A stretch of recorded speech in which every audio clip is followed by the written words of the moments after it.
De confesar mis pecados según la Biblia y cómo hacerlo. Amén, pastor. Primera de Juan, capítulo versículo 9 dice: si confesamos nuestros pecados, Él es fiel y justo para perdonar nuestros pecados y limpiarnos de toda maldad. Santiago, capítulo 5, versículo 16, dice: confesaos vuestras ofensas unos a otros y orad unos por otros para que seáis sanados. La confesión tiene dos niveles, hermanos. El primer nivel es directamente a Dios, ¿verdad? Porque solo Él puede perdonar el pecado. Bien. Pero también de repente ofendemos a otros de una manera, ¿verdad? Bien.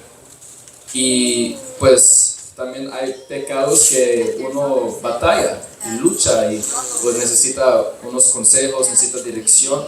Y en ese segunda parte de confesión podría ser con una persona de confianza o líder espiritual, como un padre o madre, ¿verdad? Que te puede dar guianza, o tu pastor, o tu pastor de jóvenes, no de repente. Ellos se pueden ayudar, y porque es muy importante empezar de manera, si estamos batallando con algo, para que nos pueda traer luz y también dirección. Pues cuando confesamos a Dios, lo que hacemos es oramos, ¿verdad? Oramos, hablamos con Dios sinceramente. No hay que ocultar nada con Dios, hay que ser sinceros. Falla Dios y pues necesito de tu ayuda. Amén. Y si no sabes qué puedes hacer, ahí es donde tú puedes ir a un líder espiritual. Y si has ofendido a alguien, también tienes que confesar con esa persona y decir: perdóname por mi falla contigo. Hacer cuentas nuevas y pues caminar de nuevo y cambiar. Amén. Esa es la manera que tú puedes confesar tus pecados con Dios y con tu prójimo. Gracias, hermano ministro Leví. Ministro Juan Belmontes, la pregunta para usted es: ¿podría explicar Primera de Juan 5:16, que dice: si alguno viere a su hermano cometer pecado que no sea de muerte, pedirá y Dios le dará vida? Esto es para los que cometen pecado que no sea de muerte. Hay pecado de muerte por el cual yo digo que no se pida. ¿Cuál es el pecado de muerte y cómo que ya ni se pida por esa persona?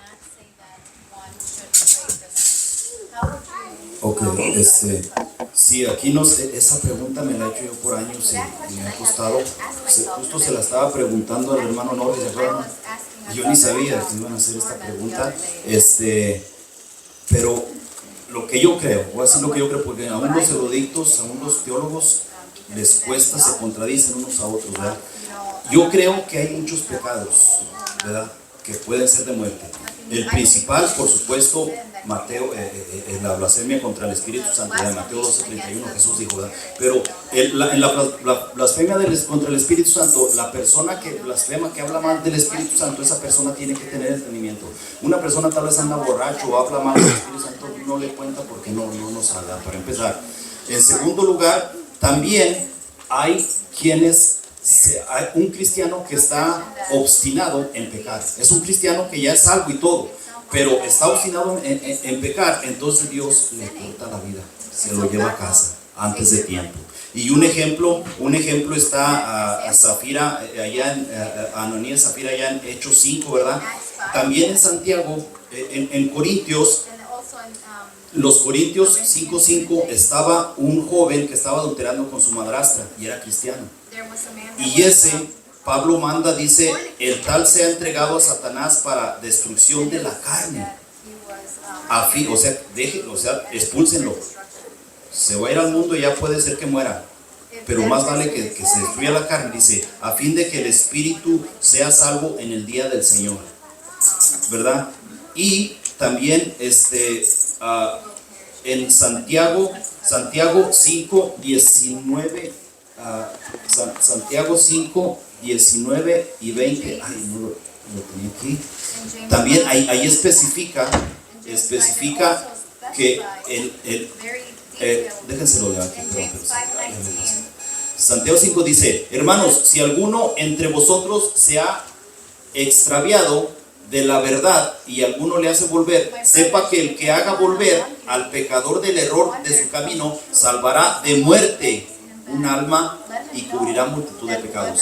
Y otro también, todo el que no es salvo, sus pecados los van a llevar a la muerte.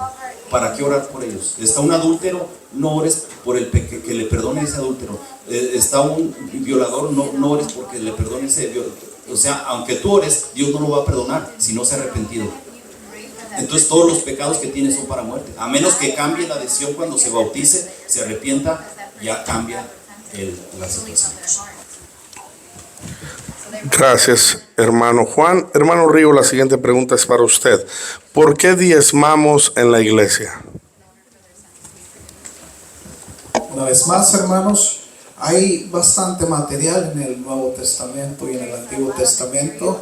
En el Nuevo Testamento vemos que los cristianos vendían sus propiedades, Ananías, Zafira, todos los nuevos cristianos se reunían y compartían de lo que tenían todos. Y traían a los pies de los apóstoles las propiedades, es más que el diezmo. Pero va más allá de eso, hermano. Yo creo que una es una parte de adorar a Dios. Fíjese, la palabra de Dios dice que el mundo, los que en él habitan, todo es del Señor, todo. En realidad no tenemos nada que nos pertenezca a nosotros, nada, ni su alma, porque el Señor dice, todas las almas son mías, todas. Entonces es un acto de reconocer a Dios. Mire, nosotros como padres, a nosotros, ¿quién nos tiene que decir que le tenemos que dar a nuestros hijos? ¿Verdad que nadie nos tiene que decir eso? No. Pero lo hacemos porque es un acto de amor, nos nace. Lo mismo un cristiano, no le tendríamos que estar diciendo, porque es un acto de adoración, es un acto de amor, es un acto de reconocimiento. El hombre desde el primer momento que fue echado fuera del Edén, sus hijos traían delante de Dios de lo que ellos trabajaban, ¿verdad? Entonces hay bastante para decir. Es un corazón agradecido, hermanos. ¿Con qué le podremos pagar a nuestro Señor? Mire, ¿a cuántos de nosotros no nos salvó? Nos dio la vida eterna, nos ha sanado. ¿Y cuánto nos ha costado? Nada, Dios no nos ha cobrado nada. Entonces es un acto puramente de adoración, yo lo veo así, de reconocimiento. Podríamos citar la Biblia, hermano, pero si usted tiene un corazón sincero, se dará cuenta que todo es de Él. Y es más, la palabra dice que nosotros le damos, pero es porque lo recibimos de Él. Amén. Amén. Entonces, esa sería mi respuesta. Gracias, hermano Rigo. Hermano Gerson, la pregunta para usted es, ¿por qué danzamos en la iglesia? Son preguntas que pueden parecer sencillas, pero la respuesta siento que tiene mucho peso, ya que para muchas personas nuevas que se acercan a la iglesia a ver a alguien danzar, o sea, estos de locos, ¿no? Pero déjeme decirle algo, conocemos más pues al rey David, una persona muy reconocida por sus salmos y todo, pero principalmente él danzaba bajo la presencia de Jehová. Incluso su esposa se avergonzó de él cuando lo vio, incluso casi en paños menores. Entonces, la danza tiene relación lo que es con la adoración a Dios. Entonces, se danza para adorar a Dios, se hace para agradar a Dios, pero también hay que tener en cuenta que no solo se danza por el espíritu, sino también por emoción. Y es muy importante saber esto cuando hacemos algo, una danza. Lo estamos haciendo para Dios, pero es muy importante saber tener la revelación, porque muchos solo lo pueden estar haciendo porque ven a otro, pero no porque les nace. Entonces la palabra dice, no daré a Dios sacrificio que no me cuesta. Entonces yo pienso que sí es contado, aun cuando lo haces por emoción, siempre y cuando sea para Dios. Entonces la respuesta es, ¿por qué danzamos? Es para adorar a Dios. Gracias, hermano Gerson. Hermano David, la siguiente pregunta para usted y es la última. ¿Por qué antes vivíamos hasta casi 1000 años y ahora hasta 100? Amén. Lo investigué en internet, hermanos, y no había nada que me llenara. Dije, no, creo que estos no saben nada. Y lo peor es que tampoco yo. Y me quedé en las mismas. Es que de verdad parecieran muchas respuestas y yo pienso, si hasta la fecha todo durara 1000 años, no sé cómo realmente le hizo Adán y Eva solo para tener 2 hijos y al tiempo tuvieron más, pero realmente no sé cómo le hizo Noé para tener 3 hijos durando tantos años. Hoy, hermanos, con 40 años ya cuando las mujeres pueden tener hijos, un periodo de 25, 30 años donde pueden tener, algunas tienen hasta 15 hijos. Yo creo que ahorita ya si durarían 1000 años, ya no caberían todas las personas en el mundo.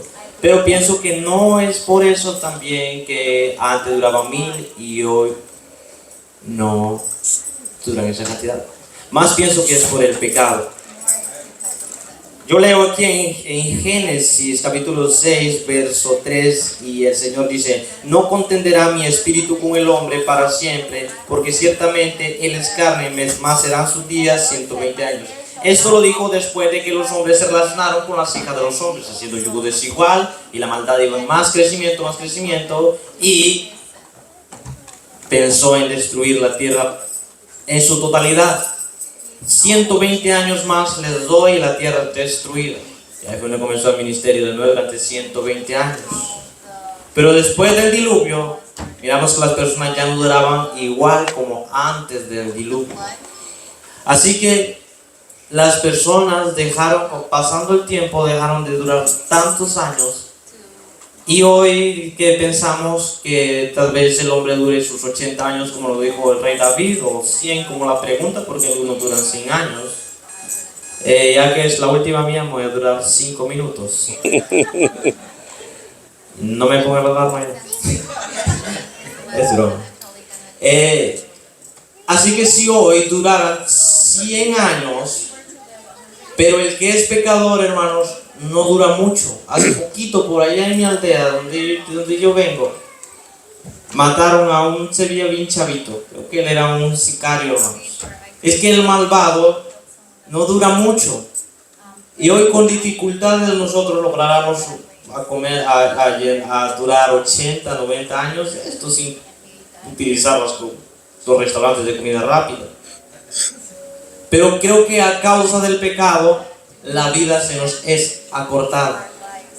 Así que mi respuesta sería: a causa de que la maldad se multiplicó en extremidad, los días de los hombres fueron acortados.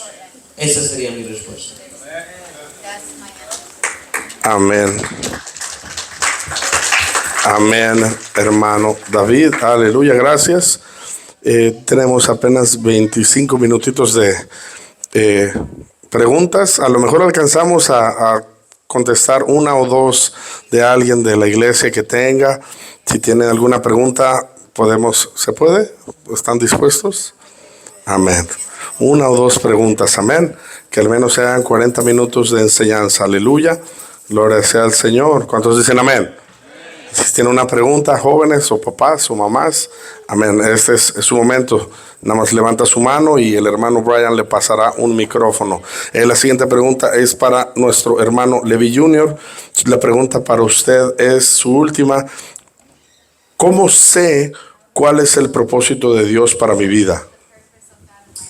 ¿Cómo sé cuál es el propósito de Dios para mi vida? Jeremías capítulo 29 dice: porque yo sé los pensamientos que tengo acerca de vosotros, dice Jehová, pensamientos de paz y no de mal, para daros el fin que esperáis. Romanos también dice: no os conforméis a este siglo, sino transformaos por medio de la renovación de vuestro entendimiento, para que comprobéis cuál sea la buena voluntad de Dios, agradable y perfecta. El propósito de Dios no siempre llega como una revelación instantánea, hermanos, sino se descubre caminando en Él. Hay 5 maneras que yo puse acá de que uno puede darse cuenta del propósito de Dios en su vida. Uno es buscar intimidad con Dios, orando, leyendo la palabra de Dios, identificándote con la palabra de Dios. Uno comienza a ver qué lugares Dios tiene que cambiar y hacia dónde y qué es lo que te está deteniendo de servir a Dios. Obedecer en lo pequeño. La fidelidad es algo muy grande. Para que tú puedas descubrir la voluntad de Dios en tu vida, tienes que ser fiel a Dios. Dios no te puede bendecir o abrir puertas si tú no estás caminando en Él. Escuchar tus dones y pasiones. Tienes que también escuchar, ver y realizar qué dones y talentos que Dios puso en ti. ¿Qué pasiones tú tienes? Si es, muchos quieren ir al lugar médico porque quieren salvar vidas.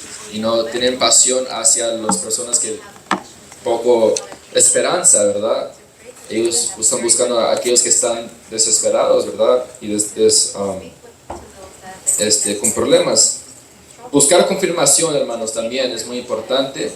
Ir con un pastor, o también escuchar a tu alrededor y lo que está pasando, pues ver las señales y lo que Dios está hablando a tu alrededor. Y para terminar, caminar en fe. Caminar en fe. No todo es cierto, nomás que Dios de repente a veces te demuestra nomás el paso enfrente y tienes que caminar cada día paso a paso y Dios te va mostrando lo demás. En su dado tiempo. Aleluya, gracias, hermano Leví. Hermano Juan, su última pregunta es: ¿por qué Dios no perdona a Satanás y a los demonios? Mire, pastor, vamos a ver, hay una escritura, Juan 8:44, donde habla la naturaleza del diablo. Dice: vosotros sois de vuestro padre el diablo y los deseos de vuestro padre queréis hacer. Él ha sido homicida desde el principio y no ha permanecido en él verdad, porque no hay verdad en él. Cuando habla mentira, de suyo habla, porque es mentiroso y padre de mentira, ¿verdad? Entonces los demonios son homicidas natos por naturaleza, siempre quieren matar, y eso Dios lo sabe, ¿verdad? Ellos no pueden permanecer nunca, de hecho nunca han permanecido en la verdad, nunca. Y Dios lo sabe, y eso nunca va a cambiar, y Dios lo sabe, ¿verdad? No hay verdad en ellos, incluso ellos mismos son mentira, ¿verdad? Cuando hablan, dice aquí, cuando hablan de mentira, de lo suyo hablan, ¿verdad? Dios conoce el futuro. Yo creo que Dios, si supiera que ellos, que hubiera un arrepentimiento genuino, yo creo que Dios se los perdonaría. Pero Dios, que conoce el futuro, Él conoce el fin. Es más, Él ya nos lo ha revelado. Él nos ha mostrado en la Biblia cuál va a ser el fin del diablo, y el diablo no se va a arrepentir. Aquí está. Entonces Dios, que conoce el futuro, sabe que no, principalmente por eso, sabe que no se van a arrepentir, y en el reino de Dios no va a poder entrar pecado, y el diablo es mentira, la mentira es un pecado. Es la respuesta. Gracias, hermano Juan. La última pregunta para usted, hermano Rigo, es: ¿podemos entregar a alguien a Satanás, como Pablo en 1 Corintios 5:5? Amén. Creo que es una recomendación que Pablo dio a la iglesia en casos de pecados extremos, lo cual sigue pasando. Es algo que meramente le corresponde al líder, cabeza de la iglesia, sería el pastor. Nos abre un panorama muy grande esto, porque nos dice que hay personas que tienen que ser echadas fuera del cuerpo de Cristo. A eso se está refiriendo Pablo. La recomendación de Pablo es que esa persona sea removida del cuerpo de Cristo. Fíjese lo que nos dice, es un panorama muy grande. Quiere decir que los que estamos en el cuerpo de Cristo somos indestructibles para el diablo. Pero una vez que cometemos un pecado como el que estaba sucediendo en Corintios, la recomendación de Pablo es de que el tal sea quitado del cuerpo de la iglesia y echado fuera, para que así él esté al alcance del diablo, para que así el juicio de Dios venga sobre de él. Y esa es la última ayuda que Dios le está dando a la persona, para ver si de esa manera puede arrepentirse, ¿no? Pero contestando a su pregunta, pastor, sí se puede, y creo que le corresponde más que nada a un pastor. ¿Eh?